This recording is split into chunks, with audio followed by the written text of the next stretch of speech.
नाम है आपका? मेरा नाम है अजय रस्तोगी। कहाँ के रहने वाले हैं? हम यहीं नया सरदारी खेड़ा के ही रहने निवासी हैं। यहीं पे हम लोग बड़े, यहीं पे पले, यहीं पे पैदा हुए।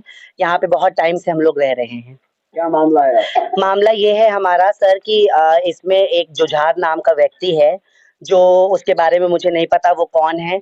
वो आता है, बहुत गलत हरकत करता है, कभी आता है ऊपर चला जाता है, कभी बहन बेटियों को छेड़ता है, बदतमीजी करता है। पहले भी उसके खिलाफ हम लोग ने कई बार थाने में बोला। आज से कम 7-8 साल पहले भी हम लोगों का पुलिस केस चला है। तो वो उसने खूब हरकतें करी, बदतमीजियां करी। और क्या कहते हैं, जो यहाँ का मकान मालिक था वो बहुत टाइम पहले मर चुके हैं, जो कि कृपाल सिंह थे, वो मर चुके। उनका क्रियाक्रम हम लोगों ने किया। हम 6 किराएदार रहते हैं। मेरे पिता का नाम है गोवर्धन रस्तोगी। बगल में मेरे आंटी रहती हैं, उनका नाम है मधु नारंग। और ये परमजीत कौर रहती हैं। ऊपर प्रीतम सिंह रहते हैं, इधर सुरजीत कौर रहती हैं, इधर लालता प्रसाद रहते हैं। ये हम लोग 6 किराएदार रहते हैं, काफी सालों से रह रहे थे। इन्होंने हमारे घर में आ करके आज सुबह 11:30 से 11:15 के बीच की घटना है, जो ये हमारे यहाँ आए। कम से कम ये 400-500 आदमी लेकर के आए। जो हाँ, किस कारण लेके आए थे? ये इस कारण लेके आए कि यहाँ पे एक तरह से अटेम्प्ट टू मर्डर करने के फिराक से आए थे, कि सबको मारे पीटे, मार पीट के सबका बाहर सामान निकाले। ये आप देख सकते हैं, पूरी तरीके से उन्होंने तोड़ फोड़ मचाया है। काफी बड़े बड़े औजार लेके वो आए थे। यहाँ पे औजारों में क्या था, बड़े बड़े हथौड़े थे, रॉडे थी, छोटी चाकुएं थी उनके पास। और क्या कहते हैं, वो गन भी लेके आए थे, पिस्टल लेके आए थे, जिन्होंने 3 फायरिंग भी उन्होंने मोहल्ले में किया है। बगल में हमारे पड़ोस की हमारी एक चश्मदीद गवाह है, जो कि सामने खड़ी बहन बेटियों को कैसे उन्होंने मारा। आप जरा उनसे 2 बात कर लीजिए, वो भी आपको बताएंगे कि इस तरीके से उन्होंने बदतमीजी करी है महिलाओं के साथ। जो वीडियो बना रहा था उसका क्या नाम है आपका? शिखा, कहाँ के रहने वाली? यहीं के निवासी हैं। जो घटना घटी यहाँ पे, जो मकान के तोड़फोड़ हुई है, बता रहे जिससे का बताया नहीं कि यहाँ पे काफी लोग यहाँ पे आके तोड़फोड़ करिए, जो आप पहचानती है, किस तरह से आपके सामने हुई घटना? नहीं, घटना तो मेरे सामने हुई है, मगर हम उन्हें पहचानते नहीं है। करीब 500 आदमी था, जिसमें लेडीजें भी थी। सबने अपने मुंह में मास्क लगा रखा हुआ था। और काफी लड़कियां जो भी वीडियो बना रहे थे, उनके मोबाइल लेके तोड़ के इस तरह से उनकी कंडीशन करी हुई है। ये आप देख सकते क्या हैं। कारण था? ये इनका था कि मकान हम ले रहे हैं, ये जबकि ये पुराना मकान है। ये लोग मतलब जब से रह रहे हैं तब से यहीं के निवासी हैं। जैसे कि यहाँ पे लोगों ने बताया कि इसमें मुकदमा भी चल रहा, 12 तारीख की डेट भी लगी। हाँ जी, डेट चली थी, बिल्कुल चल रही है, डेट भी लगी है। मुकदमा चल रहा है आप लोगों का? मुकदमा तो हमारा कम से कम 15 सालों से, हमारा 20 सालों से मुकदमा चल रहा है, जो कि मैं बताऊं आपको, ये पूरी तरीके से बिन बुनियाद है, विपक्ष है। ये पूरा फैसला कोर्ट के लॉ के हिसाब से अगर देखा जाए तो 12 साल पुराना किराएदार भी अपना निवासी होता, पर हम लोग तो यहाँ 50 साल पुराने निवासी हैं। हमारे यहाँ पे शादियां हुई, ब्याह हुए, बच्चों को यही बच्चे पैदा हुए। यहाँ मैं भी बहुत छोटा सा था तब मैं आया था, ठीक है। और यहाँ पे कोई इसका हकदार नहीं है। यहाँ पे हम ही 6 किराएदार हैं और कोई हकदार नहीं। पर उन्होंने अटेम्प्ट टू मर्डर किया है प्रॉपरली, जो कोर्ट में जमा होता है हमारा। हाँ जी, कोर्ट में हमारा। मालिक कौन था इस टाइम पे वो अपने आप को जुझार बताता है। पहले कौन मालिक था? कृपाल सिंह, जो मर चुके हैं, जिनका हम लोगों ने खुद से अपने हाथों से दाह संस्कार किया। परिवार का कोई व्यक्ति कोई हमसे नहीं मिला, और ना उन्होंने कभी इंट्रोडक्शन कराया, ना कभी हम लोग उनको जानते हैं। कहाँ के रहने वाले?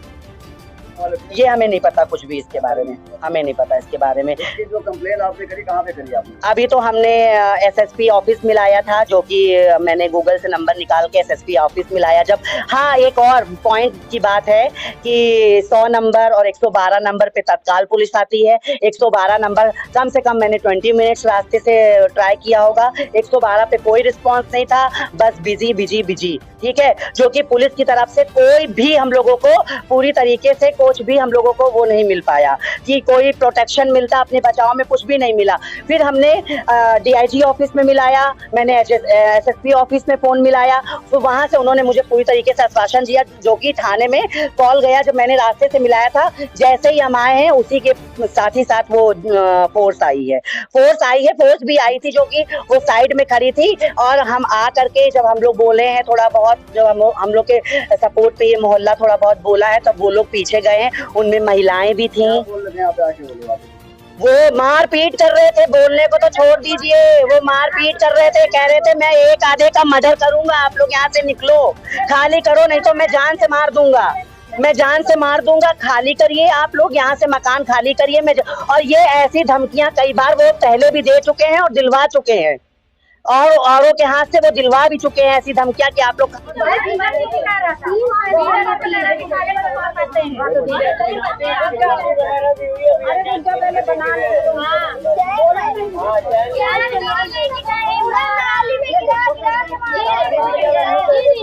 और ये देखिए, ये इधर इधर ये मेरे भाई का देखिए, ये देखो, ये देखिए, ये देखिए किस तरीके से, ये देखिए किस तरीके से मारा है।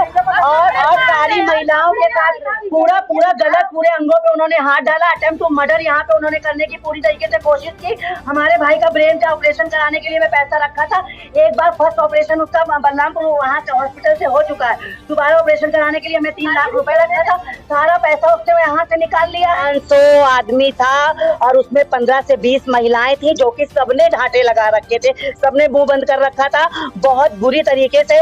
और मुझे तो कहते हुए भी शर्म लग रही है कि उनके भी आगे बीवी बच्चे और उनके भी औरतें होंगी। उन्होंने, हमारी लड़कियां घर में थी, हमारे घर में कोई आदमी नहीं थे। मेरा भाई विकलांग है, जो कि उसका ऑपरेशन, मैंने पहले भी आपको ये बात बताई, उसका ऑपरेशन ब्रेन का हुआ, वो पैरालाइज है।